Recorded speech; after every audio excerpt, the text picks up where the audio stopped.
Diálogos deben continuar sí o sí. Eso no, para nosotros no hay marcha atrás ni hay otra visión diferente. Queremos que el gobierno nacional continúe con el proceso de diálogos para alcanzar esa paz que tanto anhela el pueblo colombiano. El diálogo es lo más bonito y siempre estamos en eso y todo el mundo atiende. La paz se construye a través del diálogo y por eso nosotros le seguimos apostando a este proceso. Por favor, mantengan este diálogo, que no se vaya a romper, porque sería de retrocedernos a un tema que no queremos recordar. Un cese al fuego donde se profundice aún más el diálogo social, la escucha de las comunidades. Los diálogos deben continuar porque la única forma que se acaben es cuando, digamos, logramos la paz.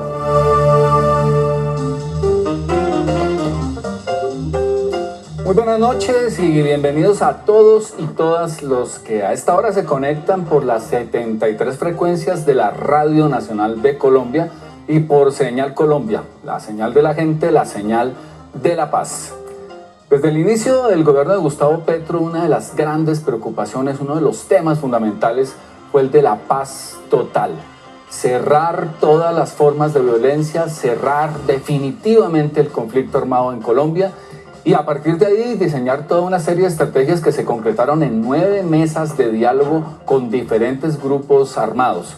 Mesas que han tenido altibajos, fuertes críticas, pero que en el fondo han profundizado en un tema fundamental que hoy vamos a socializar con todos ustedes, que es el de las transformaciones territoriales para la paz. Y para hablar de este tema de paz total, de transformación territorial y de lo que viene en esta política pública para saldar el conflicto armado en Colombia, tenemos un invitado muy especial, el doctor Camilo González Pozo, negociador de paz del Gobierno Nacional, por muchos años director de una de las fundaciones más importantes en el tema de paz y derechos humanos en Colombia, que desde los años finales de los 80, ¿no, Camilo? Viene trabajando, que es Indepaz, el Instituto de Estudios para el Desarrollo y la Paz. Camilo, bienvenido a Noches de Opinión, gracias por aceptar esta invitación. Muchas gracias, Gabriel, por esta invitación a este programa tan especial.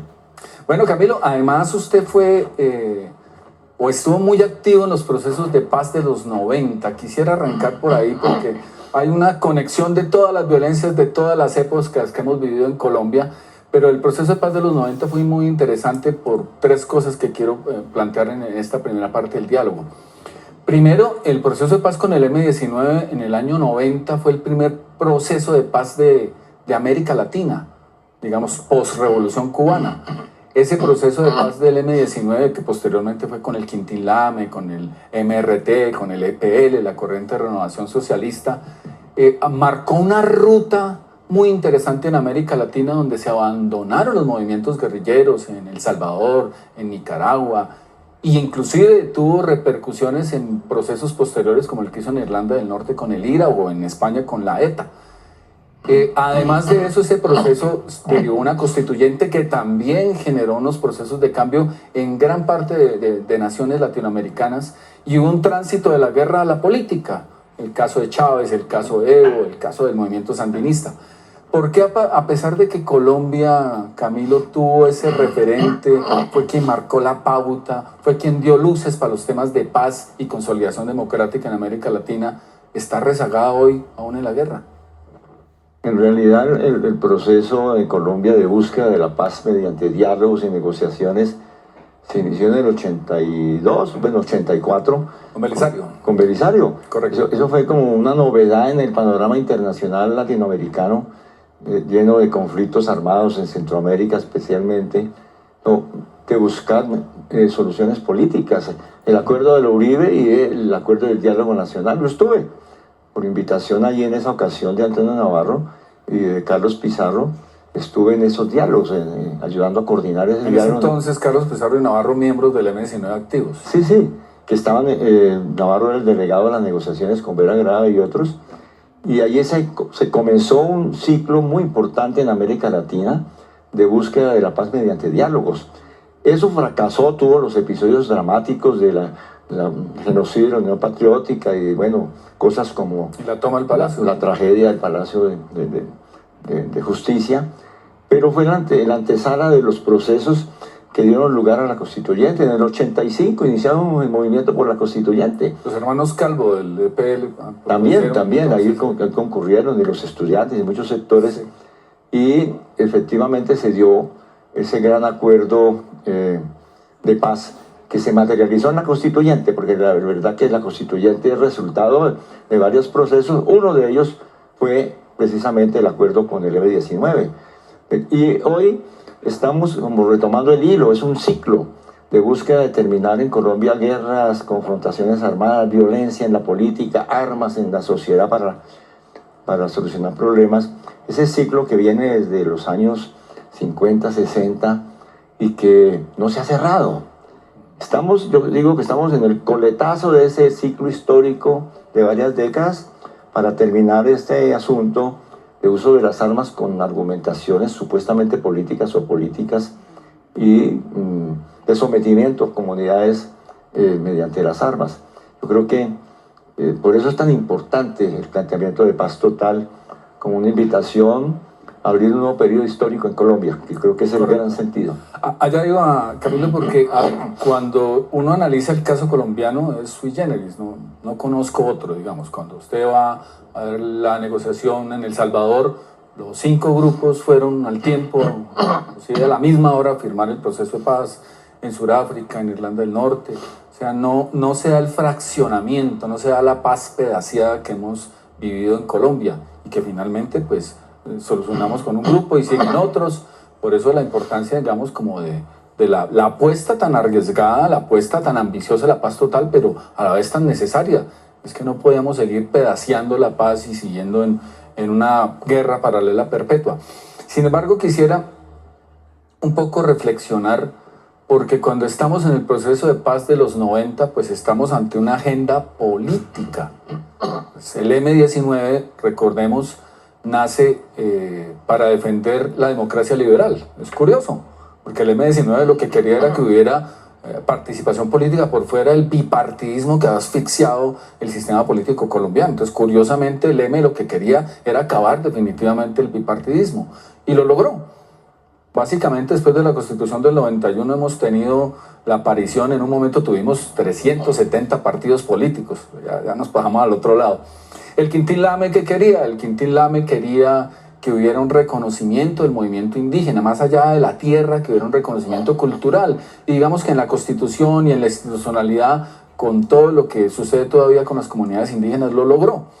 Entonces, había una agenda política que se consolidó y uno dice, esta paz funcionó. La pregunta es, ¿cuál es la diferencia de ese momento histórico, de esos grupos con los que hay hoy? Porque hoy lo que uno no alcanza a ver, inclusive con una guerrilla política que viene del mismo proceso como el ELN, es que haya claridad sobre la agenda a negociar. Pues bueno, estos grupos, digamos que son como los remanentes de un conflicto armado, que dejó de ser un conflicto armado de carácter nacional para convertirse en conflictividades regionales fraccionadas, donde el problema que está en cuestión no es una lucha por el poder del Estado, por una transformación del régimen del Estado, sino que tiene unas lógicas más regionales, de poderes populares regionales para unos. Pero perdón, ya ninguno de estos grupos tiene en la cabeza que puede tomar el poder por las armas. No, ninguno. Hace rato que eso ya se incluso el ELN dice que ellos están es por consolidar poderes populares y resistir al paramilitarismo. Eso es como su justificación, pretendida justificación de la lucha armada. Y los otros también dicen que no, que están para defender comunidades en territorios y mantener y reproducir poderes. Y poderes que pues son poderes económicos muy fuertes que buscan reproducir, y desde el punto de vista político pues tienen un discurso, algunos, por ejemplo los llamados disidentes o reincidentes, que son, digamos, herederos después de la desaparición de las FARC, pues dicen, estamos aquí para defender comunidades y poderes tradicionales o reconstituir áreas de influencia de las FARC, pero no tienen un proyecto de Estado ni de proyecto de sociedad. Son además muy diversos, ¿no? Porque pues unos están con una lógica muy determinada por las economías ilegales, por el narcotráfico, Otros combinan esa reproducción económica con un discurso ideológico fariano, o en el caso del ELN con un discurso de nuevos poderes y de resistencia antiimperialista internacional, pero son organizaciones muy híbridas, digamos, entre lo ideológico y lo de reproducción de sobrevivencias y de persistencia de poderes armados. ¿Qué tanto, digamos, qué tanto influye que la guerra hasta ese entonces, estamos hablando del año 1990, que es el proceso de paz con el M-19, pero la guerra hasta ese entonces se había financiado con fuentes internacionales, específicamente las guerrillas con recursos de la Unión Soviética y paralelamente los paramilitares en sus inicios con recursos de Estados Unidos? O sea, las dos potencias de la Guerra Fría financiando las guerras en un país como Colombia. Pero, ¿qué diferencia hay? Porque se cae, digamos, la Unión Soviética, se cae el muro de Berlín, ya no va a haber esa financiación. Y un poco la reflexión que hizo Carlos Pizarro cuando Jacobo Arenas lo llama para que no se firme la paz. La reflexión definitiva de Carlos Pizarro para dentro de la guerra es que dice, si seguimos en la guerra vamos a tener que depender de los recursos del narcotráfico y nosotros no queremos eso para el movimiento. Pero ¿qué repercusión tiene que se hubieran caído los recursos internacionales con los cuales estábamos en medio de la Guerra Fría y que de una u otra manera influenciaban los movimientos revolucionarios en Colombia? Pues bueno, en los años 60 especialmente, parte de los 70, sí hubo un alineamiento de las guerrillas colombianas y en general de la izquierda con ciertas corrientes internacionales, y estaban pues los prosoviéticos y pro-chinos, pro-cubanos, cosas por el estilo. Pero la verdad yo no creo que desde el punto de vista de sus economías hayan dependido de manera dominante de esos apoyos, muy leve. Yo no conozco una historia, por ejemplo, de cargamentos de armamento soviético para las autodefensas de las FARC, cuando en los años 60 lo que Brezhnev y otros defendieron fue la coexistencia pacífica y definieron a las FARC como un movimiento de resistencia campesina, no de toma del poder por un buen periodo. Y lo mismo, pues sí, hubo apoyos ideológicos. A mí me parece que el relanzamiento de estos movimientos armados en Colombia sí se dio muy de la mano con el auge del narcotráfico. Eso fue una gasolina muy importante, no la única, pero yo creo que allí, en el caso del ELN, comenzaron a aprovechar las rentas petroleras, toda la historia de la Mannesmann, y que fue parte de la operación del cura Pérez, lo que fue el cura Pérez inclusive se opuso hasta último momento de entrar al narcotráfico. Pero sí, por una concepción religiosa. Sí, pero vivían de las rentas de las multinacionales. Es una relación muy curiosa, ¿no? Porque era un discurso antiimperialista, pero una coexistencia económica con las rentas de las multinacionales petroleras. Y luego, eso combinado con el tema del secuestro. El secuestro fue algo pavoroso, financió muchas de las guerrillas, y fue además su talón de Aquiles, ¿no? El caso de las FARC, yo creo que parte de su derrota política tuvo que ver en el tema del secuestro. No, ahora, yo creo que lo fundamental que hay que decir es que sí, se perdieron esos referentes internacionales ya, y lo que tenemos ahora son poderes locales y dictaduras locales también, porque son dictaduras armadas las que se ejercen en muchas regiones de Colombia, dominando poblaciones. Ahí hay historias distintas, digamos que en cada uno de los procesos que estamos viviendo de estos grupos que están en conversaciones o que no están en conversaciones con el gobierno. De todas maneras son historias que ahora se reproducen, aunque el tema del narcotráfico sigue pesando mucho. En el Cauca, por ejemplo, el tema de la coca, de la marihuana, también hay una relación muy directa entre estas economías legales e ilegales, sí, y los poderes armados. Por ejemplo, lo del clan del Golfo. Ellos viven de economías legales, ¿no? En esa zona no es una zona de cocaína. Por supuesto que manejan rutas y trata de personas, pero están asentados en unos emporios de monopolios, de monocultivos y de obras de infraestructura y de unas transacciones con grandes poderes económicos. Entonces esto es realmente muy diverso. Estamos en una transición de lo que fueron grupos insurgentes a unas modalidades de grupos, de estructuras armadas por motivos económicos. Algunos que tienen un discurso político están más afines a la búsqueda de una transición a la paz porque tienen un interés de involucrarse como poderes comunitarios legales. Correcto. Pero otros les pesa mucho las economías ilegales y del narcotráfico. Menciona usted, Camilo, el Clan del Golfo, y usted participó también activamente en la revisión, sobre todo, en los diálogos, no en los diálogos, sino en la revisión y en los diálogos de sociedad civil cuando la Ley de Justicia y Paz, que recordemos fue el proceso que se hizo de negociación con las Autodefensas Unidas de Colombia en el gobierno del expresidente Uribe. En ese momento recuerdo muy bien, lo traigo a colación porque es clave para la discusión que vamos a dar, que usted salió a apoyar ese proceso de paz. Sí, ahí estuvimos, fue el realito allá. Exacto, salió a apoyarlo con un argumento pues, que desarticular estos grupos que hacían masacres, que hacían asesinatos, que causaban tanto daño, pues no, pues tenía que ser positivo y que ahora sí entrábamos a negociar cómo hacerlo de la mejor forma para la sociedad. Finalmente ese proceso se dio, esa ley salió, la Corte moduló y ahí, digamos, de esa experiencia nos quedan los derechos de las víctimas, entre otras cosas. Pero lo digo porque, claro, su apuesta ha sido una apuesta por la paz, sin miramientos, sin parcialidades. Este momento, ¿qué significa ese proceso de paz con los paramilitares? Porque, digamos, tenemos grupos neoparamilitares que ahora están en mesas de negociaciones de la paz total. Pero, ¿qué significó en su momento la negociación con los grupos paramilitares? Pues podríamos decir que hubo varias dinámicas. Uno, que fue el cierre de un proceso de paramilitarismo de Estado. Yo lo llamé así en su momento, ¿no? De una macrocriminalidad organizada aliada con sectores del régimen para la contrainsurgencia. Eso cumplió su papel en la medida en que lograron un dominio muy importante y una derrota estratégica al proyecto insurgente. Eso, aparte de pues, toda una modificación con los controles territoriales y los negocios de la droga y demás.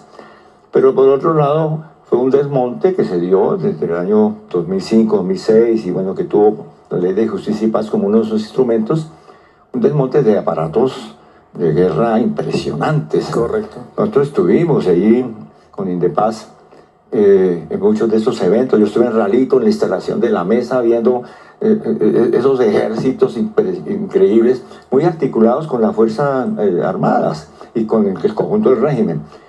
Y eran cosas espectacularmente monstruosas, ¿no? Esas formaciones. El que hayan cumplido su papel y se hayan desmontado, tuvo un impacto positivo. Pues no ve las curvas de violencia en Colombia y efectivamente... zonas de influencia, Montes de María. El desmantelamiento de los grandes carteles del narcotráfico con el giro pues, de la política internacional de los Estados Unidos. Y el desmonte de estos grupos paramilitares definió una nueva tendencia en cuanto a tasas de homicidio y afectaciones graves a la ruta de las masacres. No terminaron.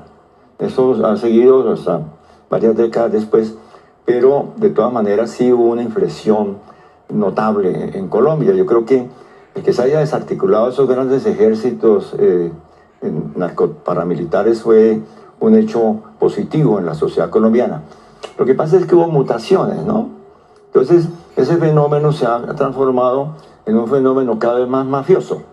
Digamos, los sucesores del paramilitarismo, algunos no están de acuerdo con esa expresión, pero yo creo que sí, hay una mutación hacia estructuras mafiosas integradas en un complejo macrocriminal, articuladas a poderes económicos legales e ilegales.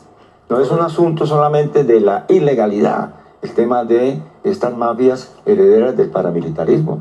Es un asunto de una legalidad mafiosa en nuestro país, que es gravísimo.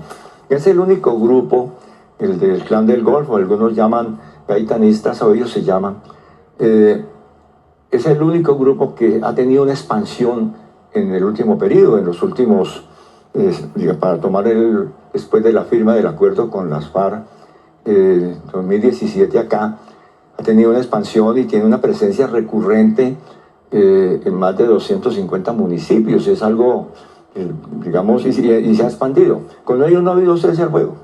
Incluso hoy no hay mesa, hay conversaciones, hay exploraciones, pero la verdad que pues no hay un proceso ya estructurado. Intentos sí, pero yo creo que la verdad es que es absolutamente necesario que para desmantelar estas estructuras macrocriminales y mafiosas se utilicen también los métodos que indica la criminología moderna, que también puede hacerse diálogos de desestructuración para que se tengan alternativas penales, de beneficios penales, a cambio de desbaratar unos monstruos de criminalidad. Correcto. Entonces, el diálogo, esa negociación sociojurídica, a la gente no le gusta la palabra negociación con estas estructuras, pues es algo que se ha acostumbrado en diferentes países, en Estados Unidos, en Europa, y aquí también. Bueno, se hizo con Pablo Escobar, ¿no? En su momento, cuando el presidente Gaviria y todo el fenómeno de la catedral. Y eso debe considerarse como parte, no como el elemento único, ni siquiera central en todos los momentos, de las estrategias de desestructuración, de desmantelamiento de estas macroestructuras criminales. Correcto, vamos viendo este recorrido de procesos de paz, el proceso de paz con los paramilitares, importantísimo desde el punto de vista de las comunidades víctimas, como dice Camilo, la desestructuración de estas máquinas poderosas de guerra en esos territorios sí es muy valorado, muy preciado. Vamos a unos mensajes institucionales muy importantes, Camilo, y volvemos para retomar con el proceso de negociación de las FARC, y ahora sí entramos en materia con la paz total.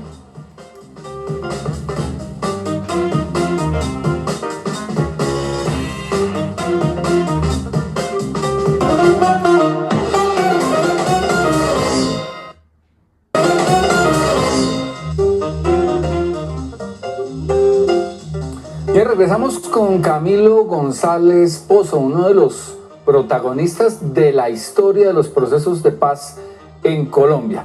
Camilo, vamos al proceso de paz con las FARC. Hay una imagen que quedó en la memoria de muchos colombianos y colombianas, es la firma del acuerdo y una entrevista en donde usted rompe en llanto. ¿Qué significó para usted el proceso de paz con las FARC? Sí, me recuerdo. Nos la jugamos toda para apoyar el proceso de conversaciones. Bueno, en el Caguán estuvimos con las mesas ciudadanas, cuando lo de la zona de distensión, y luego acompañando lo de La Habana. Y por supuesto, después de décadas de estar trabajando por la paz, el que se llegara a esa firma en La Habana, después vino el plebiscito, ¿no? Pero eso fue pues, muy impactante, ¿no? Y por supuesto, algunos somos de lágrima fácil. Sí. Bien, pero ya tenemos grupos paramilitares, vamos a irnos ahí, FARC, y el eterno problema de las guerras en el mundo, los mandos medios que no entran a los procesos o se salen. En este momento tenemos esa problemática de estos mandos medios, Calarcá, Mendoza en la Segunda Marquetalia, etcétera. Estos mandos medios han tenido una característica, y es que abandonan en un porcentaje muy grande, si no es que totalmente, la ideología política, y se dedican a ser administradores de recursos legales o ilegales, como lo decía Camilo, pero una particularidad, y es que se vuelven rentistas. O sea, el mando medio corona su cargamento de cocaína y con eso compra activos e integra una renta que hace que el proceso de negociación sea realmente complicado y que marca una diferencia con la última gran negociación política, que fue la de las FARC. ¿Cómo se está dando esta dinámica de diálogo en medio de unas rentas económicas, que es lo que hoy están manejando quienes lideran estos grupos en territorio? Bueno, el factor económico y de rentas es supremamente importante, por supuesto, pero es muy diverso, ¿no? Yo diría que pues hay algunos pocos que fueron mandos medios, pero la inmensa mayoría fueron personas que no tenían una función importante en la estructura, en el aparato militar de las FARC, incluso mucho miliciano o gente, el 90%, incluso más, de los que conforman estos grupos que están conmigo en la mesa son recién vinculados y la mayor parte de ellos jóvenes. Los comandantes máximos están entre 29 años y 42 años. Calarca tiene 40 y pico y Andrei no ha cumplido 30. Son muy jóvenes y por supuesto que pesan las economías. Es una combinación porque, por ejemplo, en el arco amazónico, en los últimos 10 años fue disminuyendo mucho la coca y la cocaína, y lo que se produjo fue una expansión de la deforestación y de la praderización para ganadería extensiva, acaparamiento de tierras por grandes mafiosos, y al mismo tiempo colonos, viejos colonos y nuevos colonos, raspachines que pasaron a ser colonos. Y entonces hay una nueva configuración hacia la parte del Putumayo, Solano, en el sur del Caquetá y esta área, persisten enclaves cocaleros importantes. Esa es una ruta de la marihuana que sale del Cauca y de la coca desde el Pacífico, que va en las rutas hacia el Brasil, ¿no? Y hacia el sur y por ahí para Europa también. Entonces hay lo mismo que en el Catatumbo. Catatumbo es un gran enclave. Pues las cifras oficiales hablan de 40 y pico mil hectáreas, pero allá se habla de 60.000 hectáreas de coca, 150 toneladas métricas de cocaína al año, cuyas rentas se han repartido 70-30 por un pacto de convivencia durante muchos años entre el Frente 33 y el ELN, según narran ellos mismos, ¿no? Entonces eso pesa muchísimo, estas economías, diversas economías, y hay una modalidad superamente extendida que es la de la exacción, que son las cuotas impuestas a las comunidades, ¿no? Bueno, eso viene desde las épocas de Guadalupe, Salcedo y toda esa historia que cobraban, según crónicas de Molano y otras historias, cobraban por hectárea y por cabeza de ganado. Y ahora cobran por hectárea, cabeza de ganado, por transporte, por absolutamente todo. Le cobran a la gente, la tienen asfixiada, pero eso es otra fuente de rentas, ¿no? Que llaman ellos impuestaje, pero ¿qué es esto? Impuestaje y gramaje, estos son sofismas, lo que de todas maneras es una imposición tremenda sobre las comunidades. Entonces las economías son diversas de acuerdo a las regiones. Ahora yo diría que yo no califico estos grupos como delincuencia común. Sería demasiado simplista decir simplemente que son traquetos, que son narcotraficantes.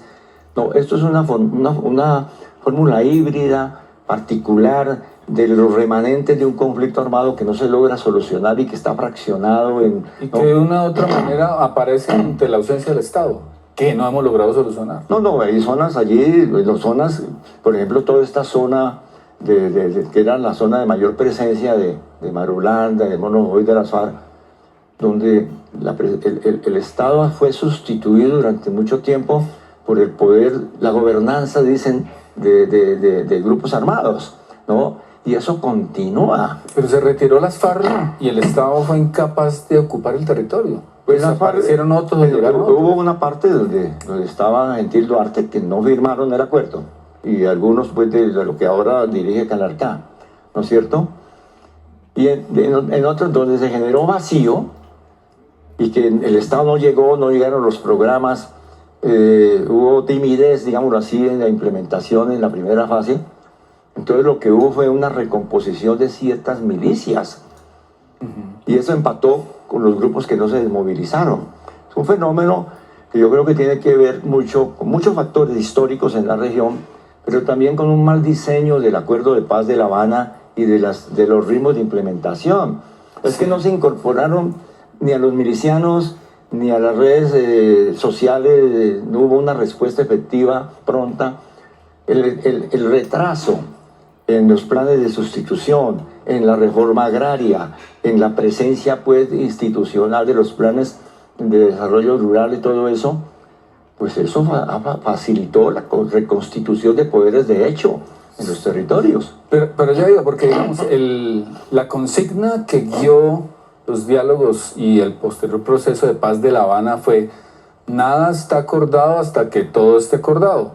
Copia del proceso de Irlanda del Norte, país que no tiene nada que ver con nosotros, igual que el referendo, copia del referendo que se hizo en Irlanda del Norte.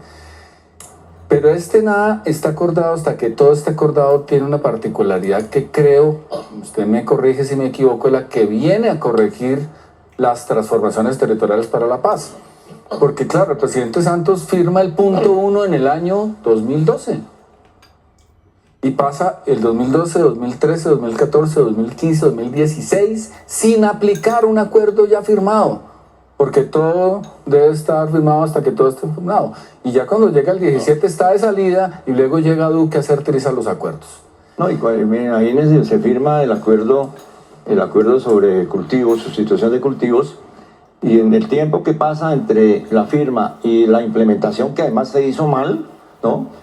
Pues ahí caben muchísimas cosechas y muchos millones, o no millones, claro, decenas de miles de hectáreas de nueva coca para luego procesar el acuerdo. Yo creo que eso es muy importante porque aquí estamos aplicando una lógica que es de también acuerdos particulares, parciales, mientras se conversa. Pero una cosa, Camilo, con este antecedente de lo que significó pactar puntos y no hacerlo sino hasta después de muchísimos años, ¿qué significa la transformación territorial para la paz? Expliquémoslo a los televidentes, a los radioescuchas de la Radio Nacional de Colombia. ¿Qué significa esa transformación territorial para la paz? Y por favor, en los sitios que se está haciendo eso para la gente en términos tangibles, ¿qué está significando hoy?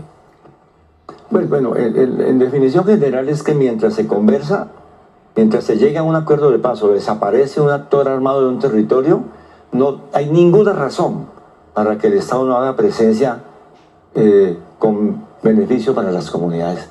Es lamentable, es que la verdad que es dramática la situación, por ejemplo, de salud, de escolaridad de los niños.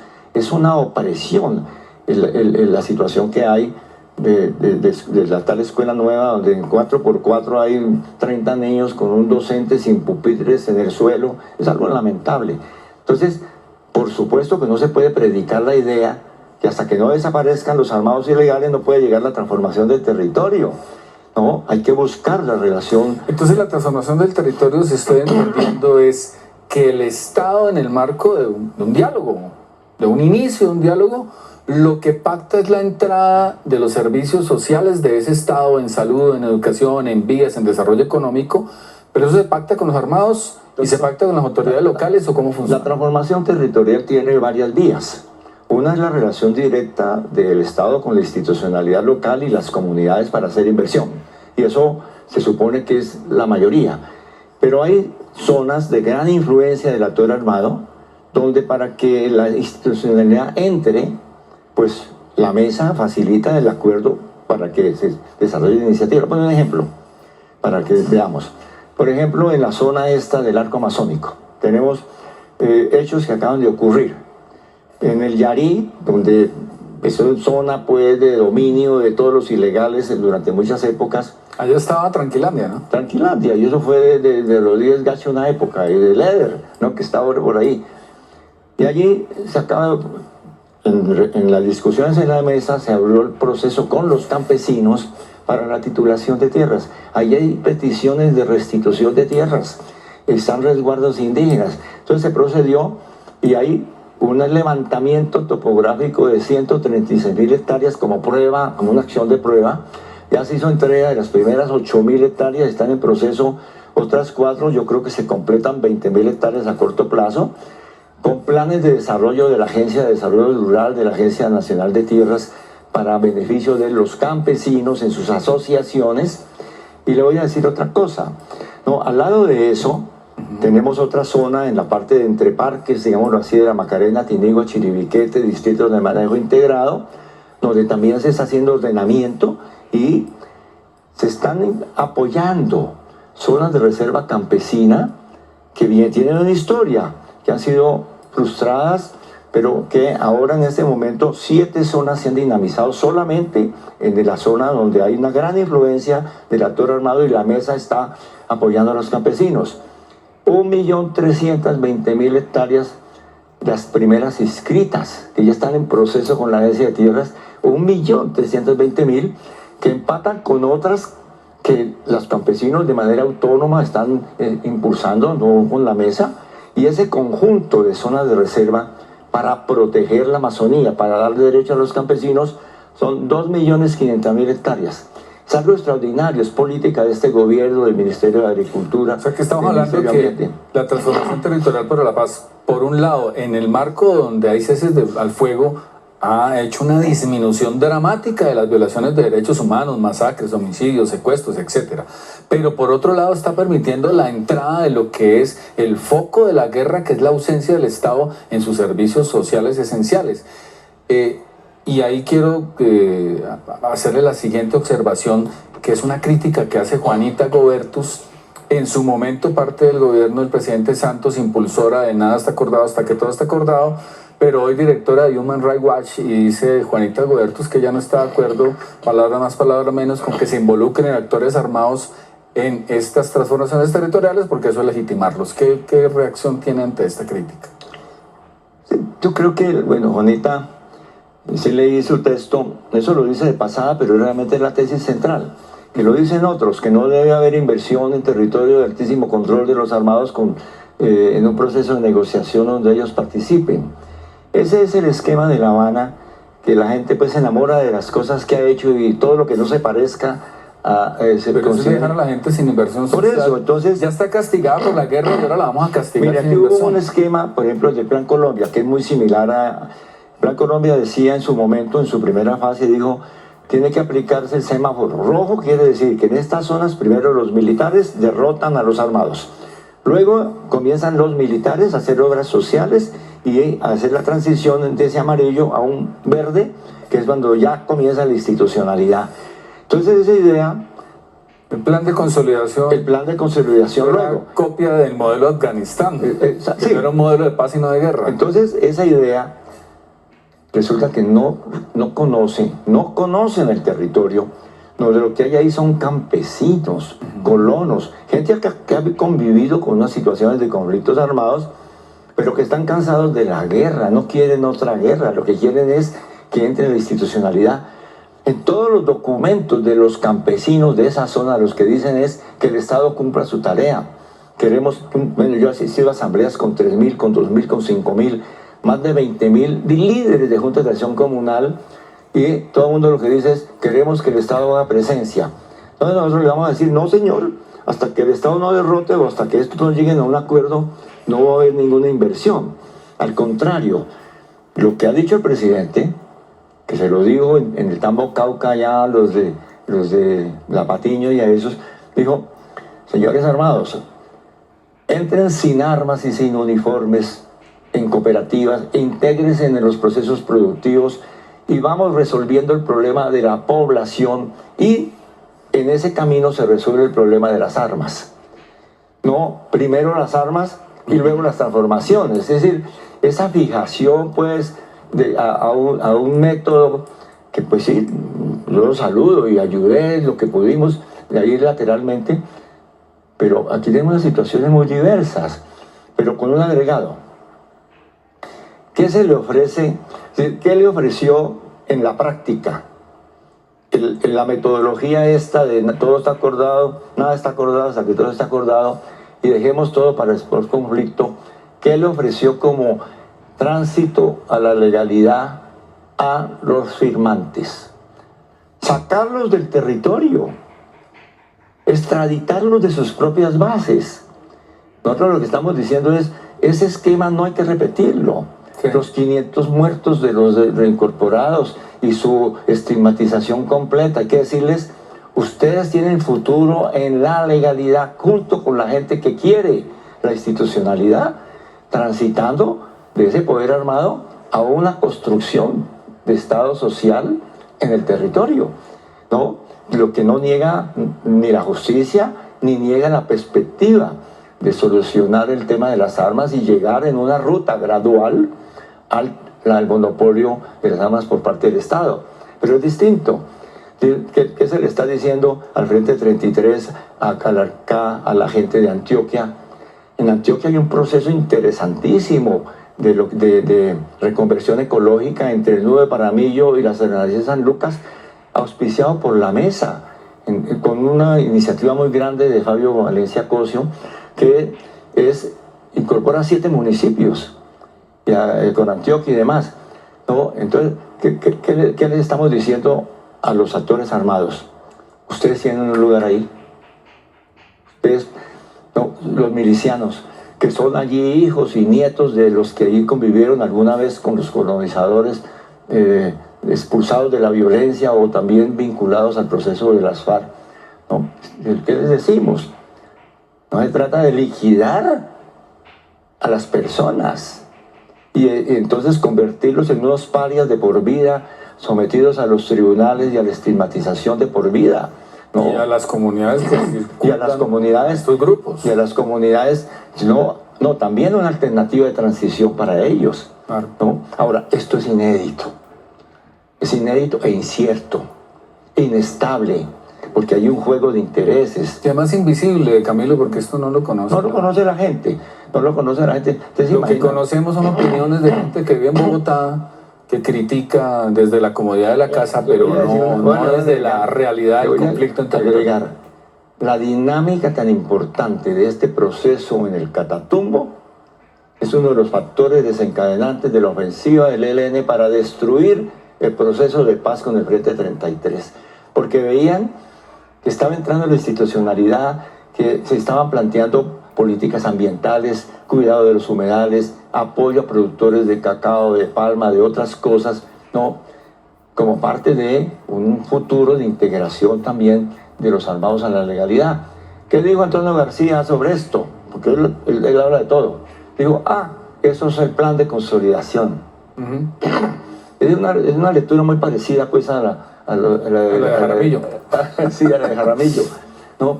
Y es que la presencia del Estado, que no sea controlada por el armado, es simplemente contrainsurgente.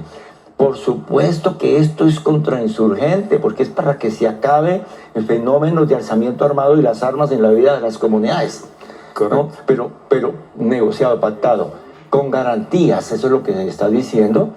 Yo sí creo que esto tiene posibilidad. Dificilísimo. Desconfianza de todo el mundo. Sí. Ni siquiera hay acuerdo dentro de las esferas gubernamentales porque no todo el mundo lo lee de la siguiente manera. Y tenemos diferentes modelos. Pero el tema territorial, mire lo que acaba de firmarse en el Putumayo, en la mesa que coordina Armando Novoa. Esta experiencia con los consejos comunitarios resguardos indígenas, con la aquiescencia del actor armado de permitir un programa de erradicación de 30.000 hectáreas de coca. Vamos a ver, démosle la oportunidad a eso. Eso son palabras mayores, ¿no? Zonas de reserva en 2.500.000 hectáreas. Titulación de 20.000 hectáreas en zonas donde no había entrado el Estado, donde las víctimas de desplazamiento forzado están esperando la unidad de restitución de tierras que usted subdirigió, ¿no? Que es una cosa impresionante. Lo estamos intentando. Que es inestable, sí. ¿Por qué? Porque hay conflictos tremendos como estos enfrentamientos entre grupos, lo que se está pasando con el ELN, con el Clan del Golfo en el sur, en el Bajo Cauca y el sur de Bolívar, o con Mordisco y estos grupos hacia el Guaviare. Correcto. Eso es muy inestable y eso hace que estos grupos a su vez digan no nos desarmamos porque nos atacan los paramilitares y no sé quién y al mismo tiempo recluten, extorsionen. Es decir, es un panorama asfixiante para las comunidades. Nos movemos por la paz en medio de una tempestad. Esto no es un paseo en Suiza, ¿no? Y entonces, por eso no es un asunto lineal, es un asunto supremamente diverso, en el cual yo creo que lo que hay que darle es una oportunidad a intentar este diálogo. Por eso necesitamos la prórroga de cese al fuego. Por ello he escuchado a algunos que critican el asunto, pero yo creo que ha resultado. Están las estadísticticas, las tenemos para mostrarlas, que los que dicen que el cese al fuego es contrario a la acción de la fuerza pública. Solamente hay cese al fuego bilateral en el 10% del complejo de armados que actualmente están en Colombia en estas conversaciones o potenciales conversaciones sociojurídicas. 10%. Si sumamos los de cese unilateral, según los de la Coordinadora Bolivariana y comuneros, tenemos máximo el 20% en cese al fuego, el 80% no tiene cese al fuego. Y entonces, y los que están en cese al fuego, por todas partes, en todos los protocolos dicen que la fuerza pública debe actuar contra economías ilegales como si no hubiera cese al fuego, y que debe actuar contra el delito, por ejemplo la extorsión, como si no hubiera cese al fuego. Eso está escrito, ¿no? Entonces, por el contrario, todas las estadísticas muestran disminución en secuestro, en asesinato de líderes, en asesinato de firmantes. Miren, los indicadores más importantes fatales de agresión a las comunidades, hay disminución. No es homogéneo. Esto es alguien decía que esto es un cese al fuego atípico, ¿no? Porque tiene muchas porosidades. Unas reglas del juego que dicen que está permitida la acción defensiva del grupo armado y que está permitida la acción ofensiva frente a ciertos comportamientos por parte de la fuerza pública. Es atípico, pero ese es el que tenemos.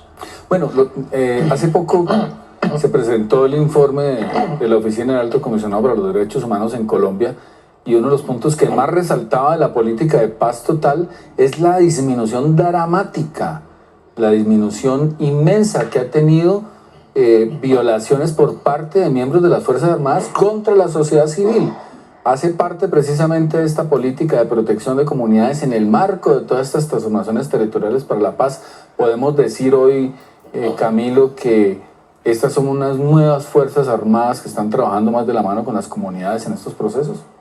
Pues lo que yo digo es que desde hace tiempo para acá viene adquiriendo gran fuerza una doctrina de derechos humanos dentro de la fuerza pública y de las fuerzas militares en Colombia. Eso es una realidad.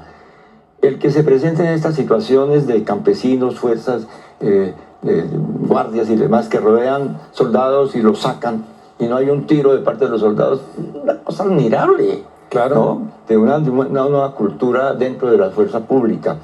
Pero aparte de eso, yo le cuento lo siguiente: todos los eventos que hemos hecho, que no han sido pocos, pues para reunirnos con más de 20.000 personas en un año, eso es mucho. Todos esos eventos han sido garantizados por protección de la policía, del ejército, con la Unidad Nacional de Protección, con la UNIPEP. Y en cada evento, lo más curioso, ahí tenemos las grabaciones, sale la declaración: agradecemos a la fuerza pública su colaboración para la realización. Ahorita en la Macarena acaba de pasar, en cada evento, en nuestra delegación hay coroneles en la delegación. Los observadores militares. No, pero aparte como miembros de la delegación. Ah, como miembros. Coroneles que en retiro y observadores militares que actúan de manera plena, porque ese ha sido nuestro criterio, que no sean simplemente unos anexos, sino que son colaboradores plenos, han sido extraordinarios. Yo diría que... Además, gente especializada en la fuerza pública en temas de paz, que son el coronel Mesú, por ejemplo, que viene con una gran experiencia desde La Habana, ahorita está en la mesa de la segunda Marquetalia. De militares que han estado trabajando una doctrina militar para la paz. Entonces, y además, mire, este gobierno, y eso hay que reconocer el papel del ministro Iván Velázquez, también. La depuración de las fuerzas militares. En cómo militares. trabajó en función de derechos humanos en relación a la fuerza pública. Y esto es muy importante, ¿por qué? Porque las comunidades que son objeto de la transformación territorial, les llega un mensaje claro, y es que puede haber una relación armónica, no solamente con la naturaleza, que es nuestro gran eje en la transformación territorial, sino también con una seguridad humana, institucional. Esa fue la razón por la cual, la discrepancia con esto fue la razón por la cual los del Cauca se salieron de la mesa. Cuando Petro les dijo: firmen un acuerdo de transformación territorial de economías ilegales con presencia de la institucionalidad y presencia de la fuerza pública, inicialmente de la policía, en el territorio del Micay. Y dijeron: ni un policía. Finalmente fue su discurso, y tampoco la institucionalidad, y ahí está en lo que tenemos, ¿no es cierto? Correcto. Contra esa mentalidad, lo que nosotros hemos encontrado con nuestros interlocutores en la mesa es una progresiva comprensión de que es posible transitar a una institucionalidad, incluyendo una seguridad humana, una seguridad, digamos, para la gente con la presencia de fuerzas de policía, por ejemplo. Eso es todo un ejercicio que hay que hacer, una transición cultural. Es que uno camina horas y horas y horas, recorre en carro. Mire, entre la Macarena y el Diamante, eso son 6 horas, y entre el Diamante y San Vicente del Caguán son otras 4, y de allí hasta Peñaranda, en el sur del Caquetá, son otras 10 horas. Por trochas, sin puesto de salud, no hay escuelas, ni una inspección de policía. Sí, no, es el abandono absoluto. Camilo, vamos cerrando, pero no quiero despedir el programa sin que le contemos a la gente. Nos queda 1 año y pocos meses de este gobierno, pero además se vienen ya las elecciones, que va a definir quién va a suceder al presidente Gustavo Petro y de quién quede va a depender también la continuidad de estas políticas de paz total. ¿Qué hacer en este tiempo tan corto que queda? Un año, unos pocos meses. ¿Qué hacer? ¿Qué dejar sembrado para que esa paz total y sobre todo las transformaciones territoriales para la paz abran un camino de esperanza para estas comunidades rurales que sufren tanto?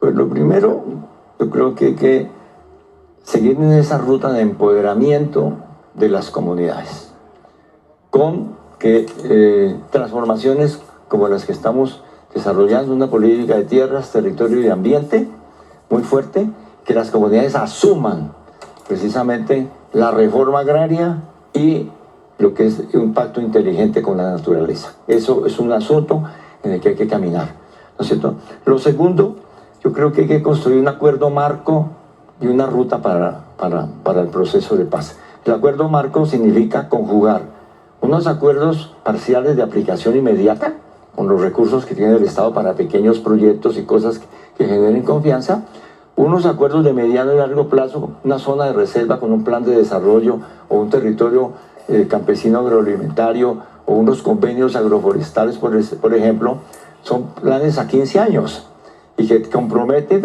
a los siguientes gobiernos, y unos acuerdos condicionados que tienen que ver con la ruta de manejo de los temas judiciales, de armas y de reparación a las víctimas.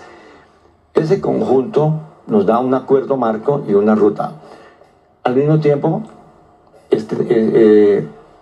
ir construyendo este camino de tránsito a la vida civil, porque aquí hay un planteamiento que puede ser, no es incierto, pero es el que estamos ensayando, es que se hacen transformaciones y se va involucrando el actor armado.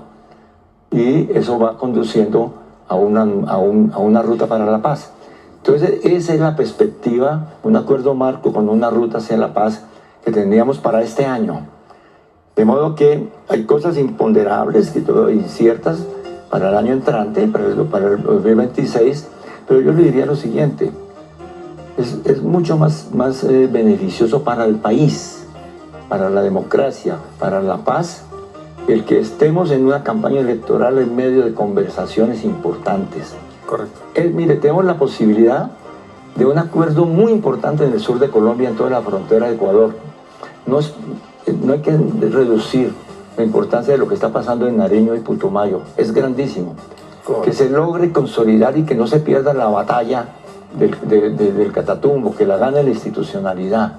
Y que tengamos una política ambiental en la Amazonía y en todo lo que tiene que ver con este corredor entre el nudo de Paramillo y la serranía de San Lucas en Antioquia. Muchas gracias, Camilo, por acompañarnos aquí en Noches de Opinión con este tema de las transformaciones territoriales para la paz. Una reflexión final: la paz es una transición hacia algún lado, en el caso de Colombia hacia lo que dijo el Acuerdo de Paz de La Habana, la justicia social, o lo que dice la Constitución del 91, que es un acuerdo de paz también, el Estado social de derecho. En ese sentido, todos y todas, especialmente las instituciones, tenemos que trabajar para consolidar precisamente esa justicia social en estos territorios, especialmente los rurales, que son los que carecen de los servicios mínimos por parte del Estado.